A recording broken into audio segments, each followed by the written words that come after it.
Hello everyone! So welcome back po sa ating YouTube channel, and for today's vlog, nako, panoorin nyo tong video na to kasi dito may bago na naman tayong loan application na pag-uusapan.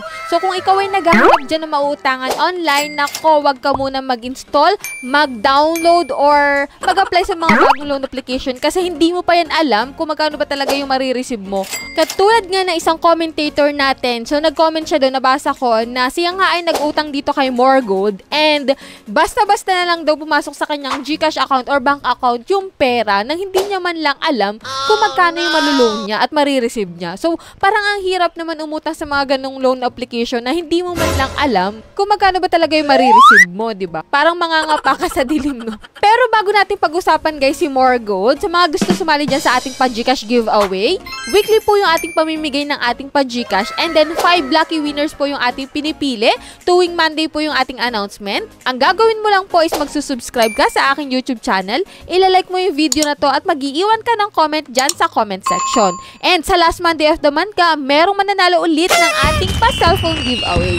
So, ganun lang kadali guys yung ating mechanics. And ito nga sa vlog natin, kung interesado ka dito na malaman about dito kay Morgold, kasi nga bagong loan application to, so kakaunti pa lang yung nakakapag-loan dito. Wala pang masyadong nakakaalam kung magkano ba talaga yung pwedeng ipautang nila at pwede mong ma-receive. Kaya kung ikaw ay naghahanap ng mautangan dyan online, nako, panoorin mo muna itong video na to.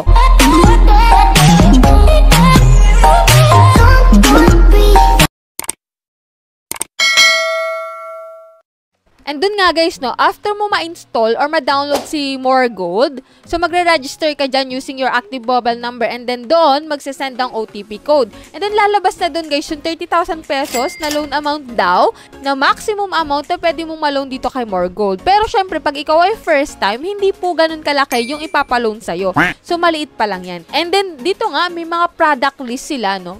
Hindi ko maintindihan kung bakit yung VIP dito is hindi sunod-sunod. So, magkakaibang may 15, may 1, may... So, apply ako dito sa isa, and then makikita mo naman doon na maglalagay kayo ng iyong withdrawal channel kung saan mo pwedeng ma-receive yung pera mo. Ayan, pwede naman dito guys sa GCash or bank account. So, pili ka lang dyan na available sa'yo. And then dito nga guys, yan, mag-a-approve pa and under review pa rin siya guys. So ito talaga yung mga loan application, nakakatamad applyan. Kasi bakit? Meron pa siyang review and under review pa siya. So hindi mo alam kung kailan ito ma-approve. And ito na nga guys, yung isang commentator natin na nag-apply dito, and then bigla na lang pumasok sa kanyang GCash account or bank account yung pera nang hindi niya man lang alam. Pero dito guys, kung titignan mo, may nakalagay naman dito.